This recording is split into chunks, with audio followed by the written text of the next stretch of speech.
things that I did a lot of wrong, and I was young, I was stupid, and I was raising kids while I was a kid.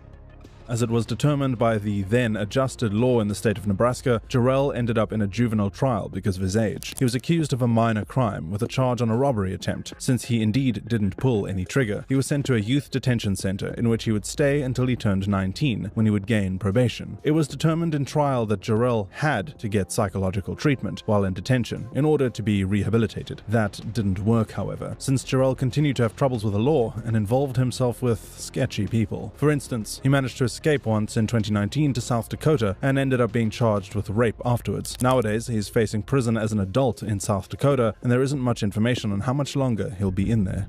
Nehemiah Griego. Every single teenager who has ever lived already had an argument with their parents. It's an age where we are definitely more rebellious against the whole world in general, with our families playing a great role in this package. It's a normal thing while growing up, and also to straighten up and get a better understanding of ourselves and the relationships we mold around us. But could you imagine one day waking up and deciding to put an end to it? I mean, murdering your whole family. That's what happened to 5 members of the Griego family on January 19th, 2013. The parents, Sarah and Greg, and their younger children, Zephaniah, Jael, and Angelina, with 9, 5, and 2 years old respectively, were brutally murdered by the eldest son, 15-year-old Nehemiah. The Griegos, known as being the so-called traditional family, had a pretty disturbing end coming to them. Earlier in his life, Greg actually had quite a hard time, growing up in a poor family among gangs, drugs, and criminals. He was even arrested in the early 1990s. It was during this time, however, where he was transformed, and he decided to become a Christian. From then on, he worked as a jail minister for years at the Bernalillo County Metropolitan Detention Center in the city of Albuquerque, New Mexico. There, Greg was determined to raise a traditional family himself. For that reason, Greg and his wife Sarah were very strict parents. Since they were very little, the children were involved in the church community and weren't allowed to date until they were much older. Greg also kept guns in the house for safety and taught the kids how to use them, claiming that he had to be prepared in case of burglary. Because of this conduct, Greg was described by neighbors as pretty much a tyrant who always kept his children under some kind of pressure, demanding a lot from them and not giving much love back. That might be a factor that could help us understand what happened